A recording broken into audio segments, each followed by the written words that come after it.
muito bom dia a você que nos acompanha sempre na telinha da SIC TV. Você ligado na nossa programação todos os sábados. Temos um novo tema no Viver Bem. E os resultados preliminares de uma pesquisa com pacientes recuperados de Covid-19, acompanhados pela Faculdade de Medicina de Ribeirão Preto, da USP, revelam que 64% têm algum sintoma persistente 6 meses depois do início dos sintomas. Os principais sintomas persistentes são fadiga, falta de ar, dor de cabeça, perda de força muscular, dificuldade para enxergar ou incômodo nos olhos. Por isso, trouxemos hoje a otorrinolaringologista, para a doutora Gisele Gonzaga, para nos explicar melhor as sequelas do trato respiratório pós-Covid. Ela que é muito bem-vinda aqui conosco, doutora, pode chegar aqui com a gente. Seja bem-vinda ao nosso programa, tudo bem? Bom dia. Doutora, então, a gente ainda, tudo muito novo, né, referente ao novo coronavírus, a Covid-19.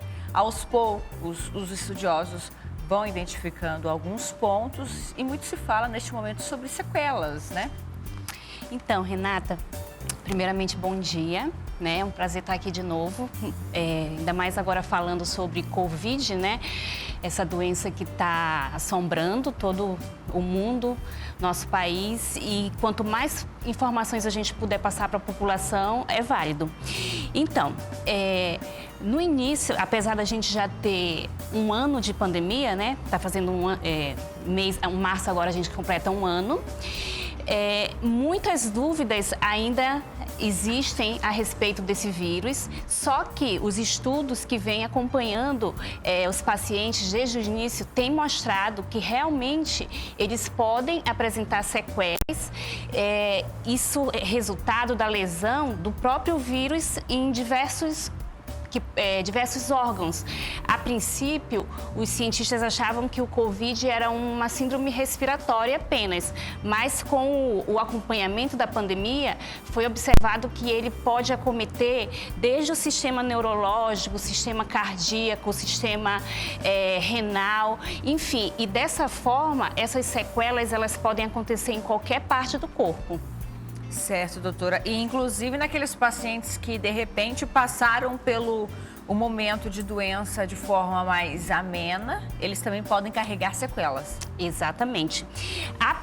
No início, quando os pacientes começaram a relatar essa persistência, digamos assim, um prolongamento dos sintomas, acreditava-se que fosse somente naqueles pacientes que ficavam entubados, que ficavam internados por um período maior nas enfermarias, na UTI.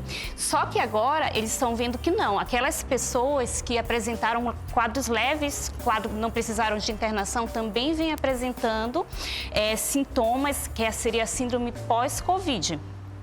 Então, a síndrome pós-Covid seria a presença de sintomas mesmo após curado. Exato. A fase aguda da doença, né, como a gente costuma falar, que são nas primeiras 2 semanas, o paciente apresenta, geralmente, né, dor de cabeça, aquela dor no corpo, uma fadiga constante.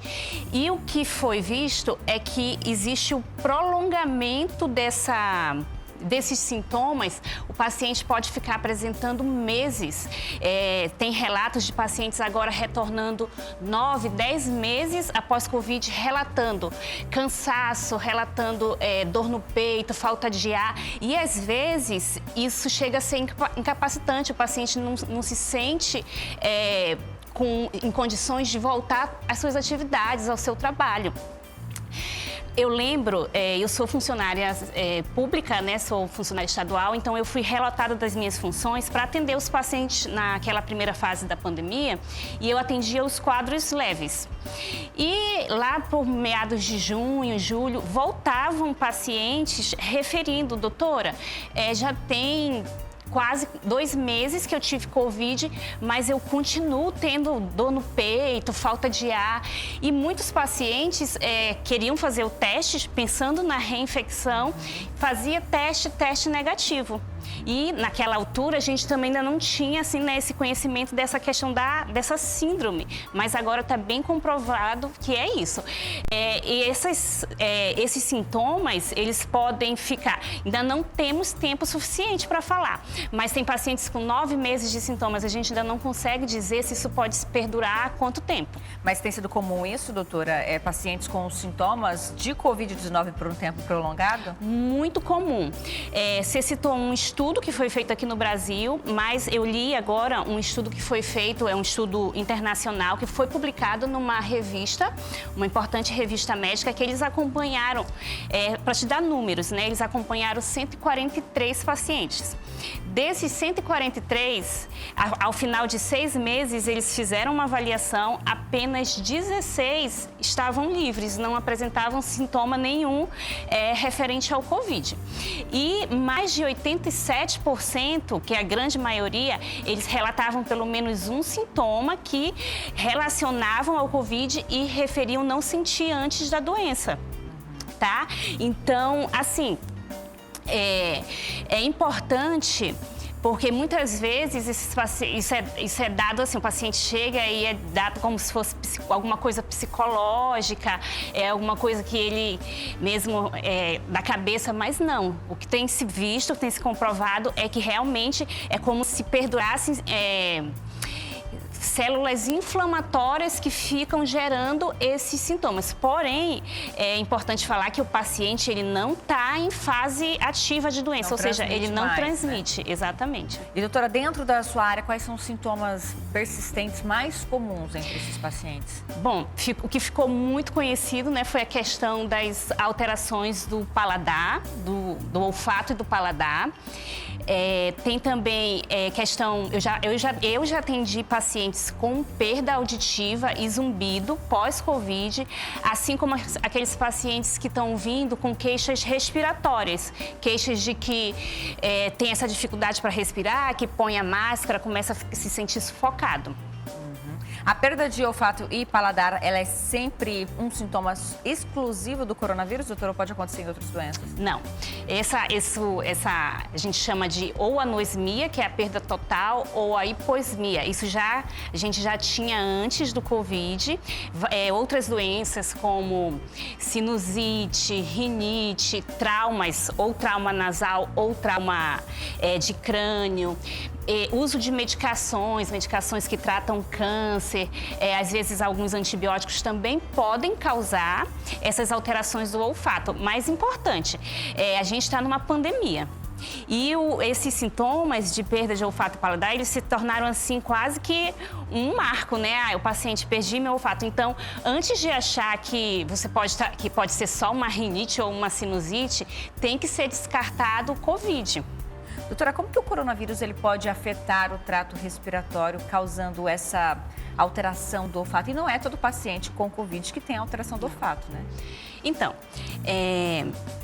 não é todo paciente, mas assim, a grande maioria tem estudos de fora mostrando que em cerca de 65% dos pacientes apresentam e tem estudo brasileiro mostrando que até 90% apresentam esses sintomas. Mas e por que acontece isso? O coronavírus ele pode, digamos assim, lesar as células aqui do trato respiratório de duas maneiras.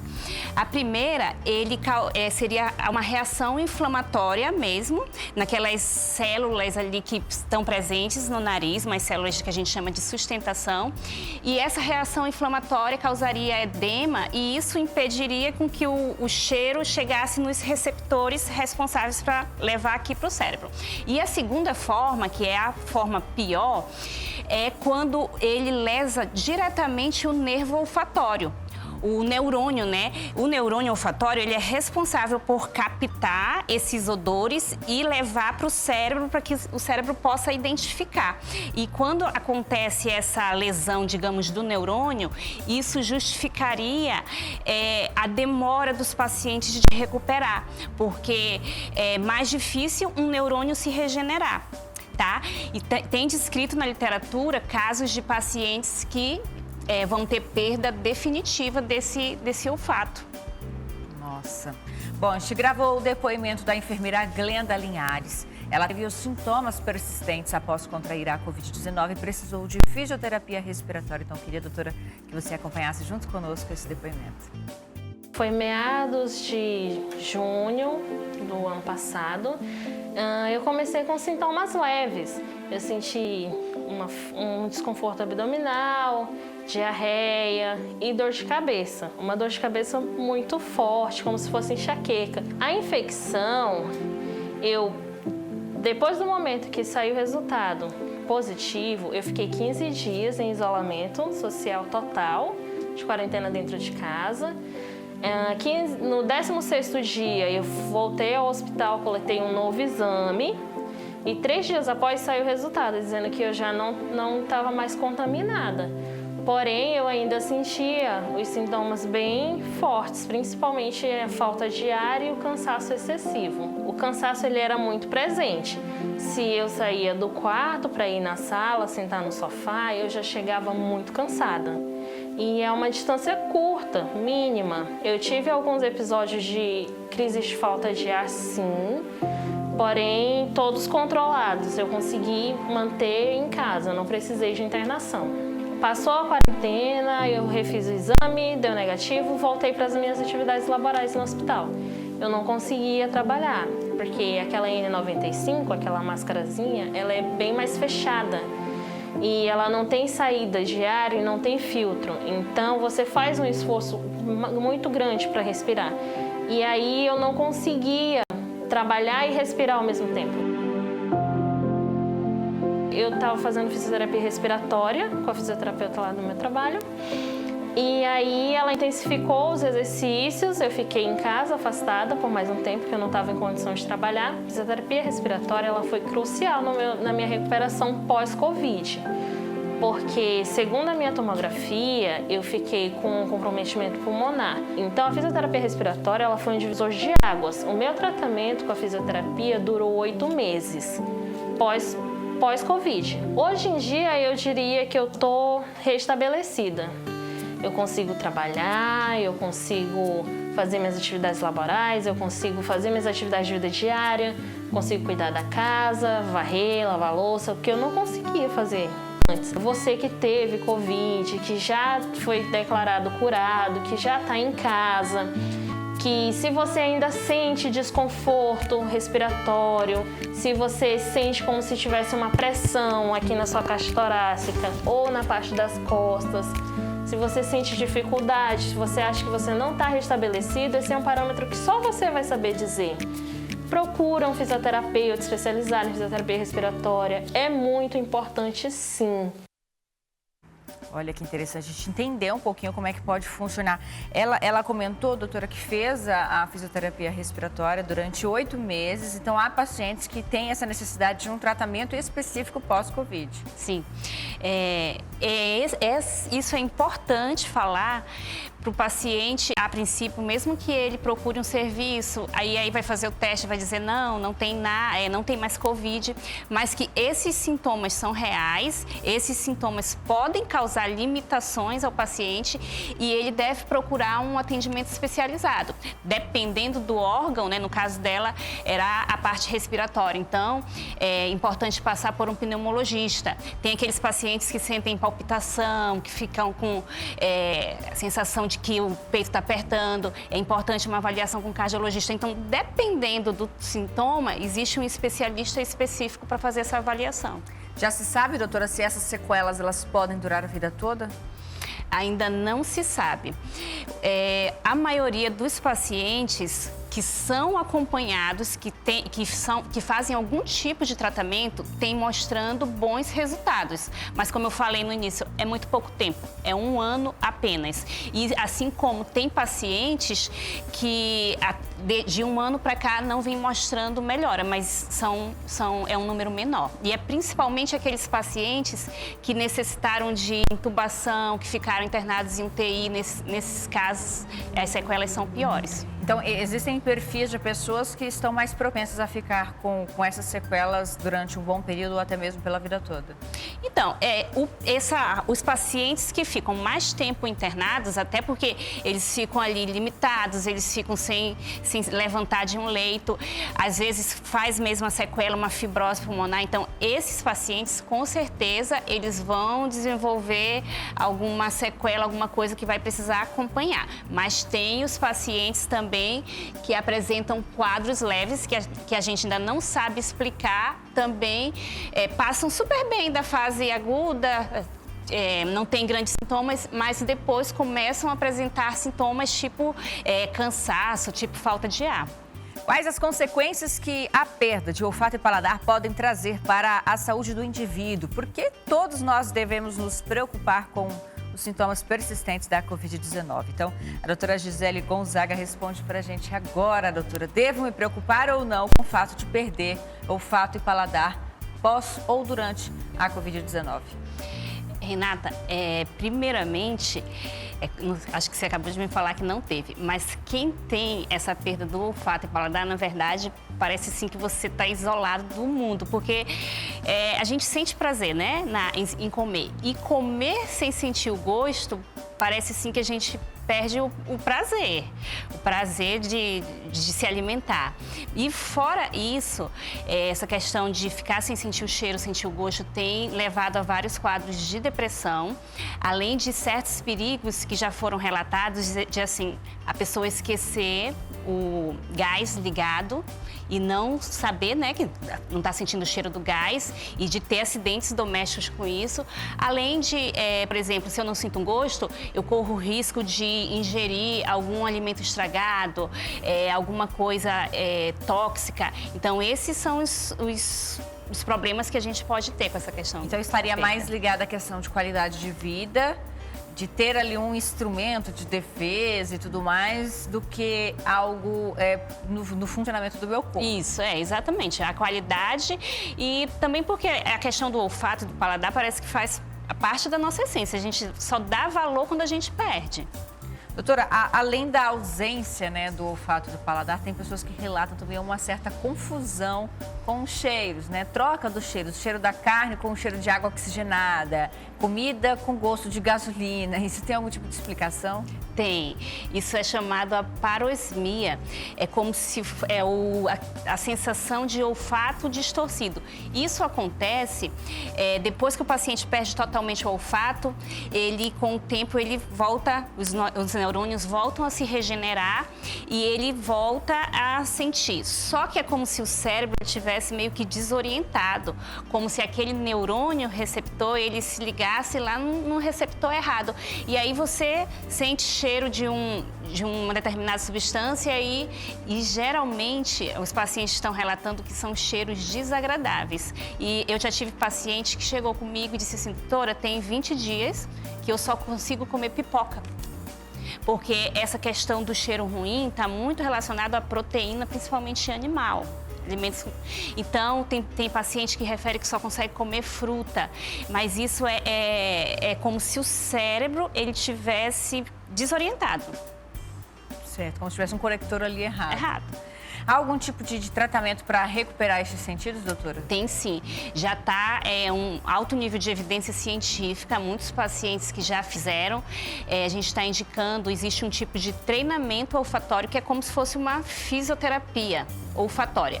A princípio vinha sendo feito com óleos essenciais, determinados odores, mas também a gente está indicando o treinamento olfatório caseiro, que você consegue fazer com produtos que tem em casa, que são determinadas substâncias que vão estimular cada parte do nervo. Então, são produtos simples, café, cravo, pasta de dente, sendo que não vou pegar qualquer substância. Existem substâncias específicas que são indicadas e cada substância tem um receptorzinho específico lá no nervo olfatório. E aí o paciente consegue estimular isso em casa. E isso é um uma fisioterapia. Ele vai fazendo, tem que fazer no mínimo 2 vezes no dia. Às vezes faz por 3 meses, faz por 6 meses. Tem disciplina, né? Disciplina, e importante também que, assim, não vou cheirar por cheirar. Mesmo que eu não esteja sentindo o cheiro, eu tenho que sentir aquilo e imaginar, tentar lembrar, como se eu estivesse ensinando mesmo para o meu cérebro. Estimulando o cérebro, né? Exatamente. Curioso, doutora. E ainda há outra sequela, que é a perda da audição, como a senhora já pontuou, né? Mas o que pode... Como que ocorre isso, se a gente fosse entender ali o funcionamento da presença das células, como que se chega até a perda da audição? O SARS-CoV, né, ele tem essa afinidade por fazer lesão em nervos, a parte nervosa. Então, assim como ele atinge aqui os nervos olfatórios, lá dentro, na parte interna do ouvido, existem umas células responsáveis por captar esse som e transferir ele aqui para o nosso cérebro. E o coronavírus, ele lesa essas células e isso impede com que seja transmitido e o cérebro não consegue transformar num impulso sonoro. Essa é uma sequela mais rara, né? Ela não está sendo tão descrita, mas já tem casos, vários. E, inclusive, eu peguei uma paciente, aqui uma funcionária da saúde que teve essa lesão. Infelizmente, ela demorou um pouco para procurar o atendimento e ela acabou ficando com uma sequela permanente de perda auditiva. Hoje em dia, ela já está usando até o aparelho auditivo. Mas existe tratamento para esse tipo de sequela? Existe. Ou em todo caso, é uma sequela permanente? Não. Essa perda auditiva, ela é considerada uma urgência. Como existe, a gente chama de perda auditiva súbita. Essa lesão neuronal, quando a gente trata rapidamente, entra com as medicações adequadas, a gente consegue fazer com que essa lesão ela pare e o neurônio ele se regenere. Já tem casos de pacientes que intra-hospitalar tiveram a perda, relataram, foram tratados e recuperaram completamente. Mas isso tudo também depende, né, do serviço. Às vezes aqui a gente não consegue ter, no próprio hospital, o paciente já referir, já fazer um exame, já começar um tratamento. Qual seria a sua recomendação final, doutora? Então, o importante em relação a todas as sequelas, não só a questão do cheiro, do sabor, qualquer sintoma que a pessoa tenha, que não pense que deixa eu ir levando, eu vou esperar que isso vai melhorar sem eu fazer nada. É importante que procure um especialista para avaliar. Essa semana uma paciente veio e disse assim, doutora, há 9 meses que eu tô com essa falta de ar. Só que eu já fui no pneumologista, ele já fez o exame e não tinha nada. Eu disse, mas volte, procure outro pneumologista, porque o que a gente está sabendo agora, a gente não sabia há 9 meses atrás, né? Covid é uma coisa que a gente está se atualizando diariamente. Muito bem, quero agradecer a sua participação, viu, doutora? Vamos deixar seu Instagram para o pessoal de casa acompanhar seu trabalho? Bora. Então, o Instagram da doutora na tela agora para você seguir, então, a doutora Gisele, que participou hoje conosco aqui do Viver Bem. Obrigada mais uma vez, doutora. Que agradeço. Agradecer também a Celibras por nos ajudar a levar este tema a todos os públicos, né? Levando também informações sobre a Covid-19 e agradecer a você de casa que nos acompanha sempre na tela da SIC TV. Sábado que vem nós estamos de volta. A você, um ótimo fim de semana.